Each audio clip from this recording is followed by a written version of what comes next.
All right, let's cut the crap and get right into this deep dive. You wanted the lowdown on Colby Covington's week. And let me tell you, the dude is straight up cursed. We're talking getting his ass handed to him in the octagon, and then bombing out of a poker tournament.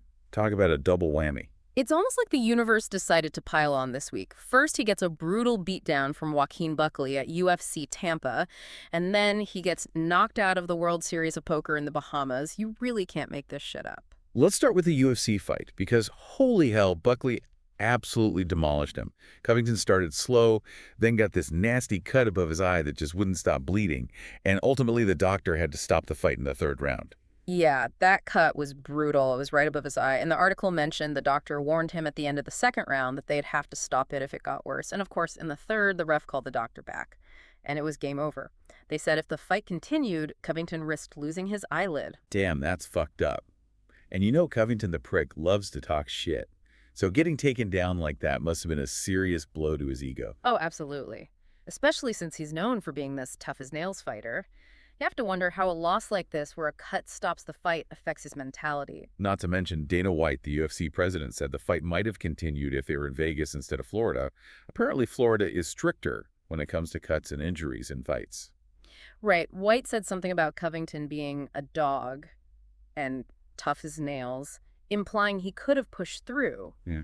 But you have to prioritize fighter safety, and that cut sounds like it was a real mess. True, but it makes you think maybe Covington was relieved the fight got stopped. The article said he didn't seem that pissed off about it. Maybe he knew he was outmatched, and the cut was a convenient outcut. It's hard to say, but he was definitely getting outclassed by Buckley. The article mentioned Buckley was landing more strikes, controlling the pace, and really dictating the fight. Even without the cut, it was looking rough for Covington. So Covington gets his ass handed to him, then decides to drown his sorrows and maybe win some money back at the World Series of Poker in the Bahamas. Like, Right. what was this asshat thinking? Did you really think his luck would change at the poker table? Talk about going from bad to worse. We don't know what hand knocked him out, but the article said he walked out looking like a sad puppy dog. And, you know, social media was having a field day. People were roasting him for losing in both the UFC and poker. I guess when you're as big a mouth as Covington, you're going to get a lot of shit when you lose, especially two losses in a row like this. That's the price of fame, I guess. Especially when you're as polarizing as Covington. But it is interesting to see how these two losses are playing out in the public eye. Yeah, it's like one big shitstorm for the guy. Yeah. So we've got this UFC beatdown, a quick exit from the poker tournament, and everyone online is laughing at him. What does this all mean for Covington? Is this the beginning of the end? It's a good question. He's 35 years old, not getting any younger, and has now lost 2 fights in a row. You have to wonder how much more punishment he can take, and if he can mentally recover from these defeats. Right. And we have to remember, this is Colby Covington we're talking about. Yeah. The guy built his career on trash talk and being a heel. How does he maintain that persona when he's clearly not at the top of his game anymore? Exactly. This is a turning point for him. He needs to figure out what his next move is. And it'll be interesting to see which direction he goes. Does he try to claw his way back to the top of the UFC? Or does he focus on something else like poker? Or maybe something completely different? And while we ponder that, let's not forget that Covington was dealing with some serious bad luck in that fight. I mean, getting a cut like that right above your eye is just brutal. It could happen to anyone, and it really changed the momentum of the fight. You're right. And that's the thing about fighting luck plays a role. A well-placed punch, an awkward fall, a cut that won't stop bleeding, it can all change the outcome of a fight. And in this case, it definitely seems like bad luck played a part in Covington's loss. Okay, so we've talked about the bloodbath that was the UFC fight and how Lady Luck decided to kick Covington while he was down. Now let's get into the nitty-gritty of that doctor stoppage. Just how bad was that cut? And was it the right call to stop the fight? We'll get into that right after a quick word from our sponsors. Don't go anywhere, because this deep dive is about to get even deeper. And remember, if you're enjoying this deep dive, make sure you like and subscribe to AI Meets You for more fascinating discussions just like this. We've got plenty more juicy content coming your way, so hit that subscribe button and join the party. We'll be back in a flash to unpack the rest of Covington's roller coaster week. All right, so let's rewind back to that moment in the octagon when the doctor had to step in and examine Covington's cut. It was a bloody mess, no doubt about it. Yeah, it looked like someone had taken a cheese grater to his eyebrow. It must have been throbbing like a motherfucker. The article we read described it as a deep laceration right above his eye. And those types of cuts are notorious for bleeding profusely, plus with all the adrenaline pumping during a fight, it's even harder to control the bleeding. So the doctor's warning at the end of the second round makes sense. He was basically saying, hey, Covington, if this cut gets any worse, I'm pulling the plug. Exactly. And that's the thing with doctor stoppages. They're not always about the fighter's ability to continue, but rather about their long-term health. In this case, the doctor was worried that if the cut continued to bleed, Covington could suffer permanent damage to his eyelid. Which would be a pretty fucked up way to end your career. I mean, imagine having a droopy eyelid for the rest of your life because some doctor in Florida was being overcautious. Well, you have to remember that doctors are bound by medical ethics to prioritize the well-being of their patients, even if those patients are professional fighters who are willing to risk their health for a win. Yeah, I get it. Safety first and all that bullshit. But Dana White didn't seem unhappy about the stoppage. He even said that the fight probably wouldn't have been stopped if they were in Vegas. Right, and that's where things get interesting. You have this clash between medical protocols and the culture of fighting, where toughness and pushing through pain are highly valued. So basically, Covington was unlucky that the fight was in Florida. If it had been in Vegas with a doctor who was maybe a little more lenient, he might have been able to keep fighting even with the gut. That's certainly a possibility, and who knows, maybe he could have rallied and turned the fight around, or maybe he would have gotten knocked out cold with a face full of blood. It's all speculation at this point. But here's the thing, even with the cut, Covington didn't seem that upset about the stoppage. Maybe he was relieved to have an excuse for losing. That's a good point. It's possible that deep down he knew he was outmatched by Buckley, and the cut gave him a way out without looking like a quitter. So let's recap. Covington gets a nasty cut. The doctor stops the fight, and Dana White thinks it was a bullshit call.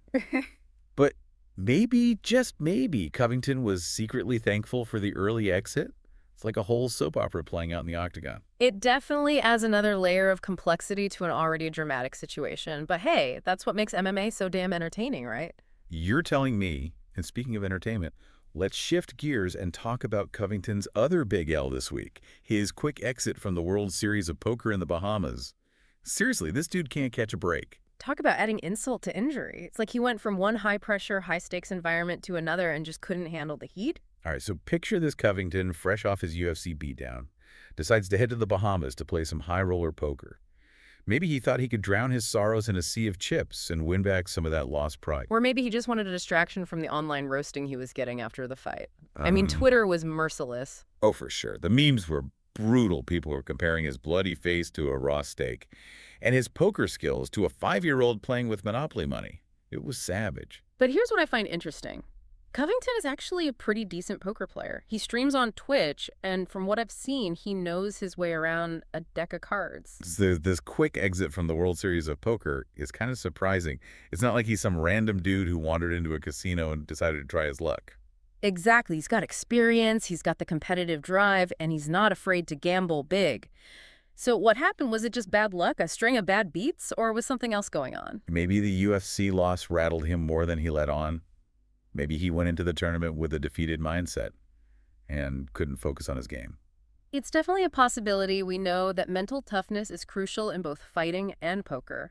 If you're not in the right headspace, you're more likely to make mistakes and bad decisions. And in high-stakes games like these, even small errors can be costly. So we've got this puzzle, a skilled poker player with a track record of success bombs out of a major tournament shortly after a brutal loss in a completely different sport.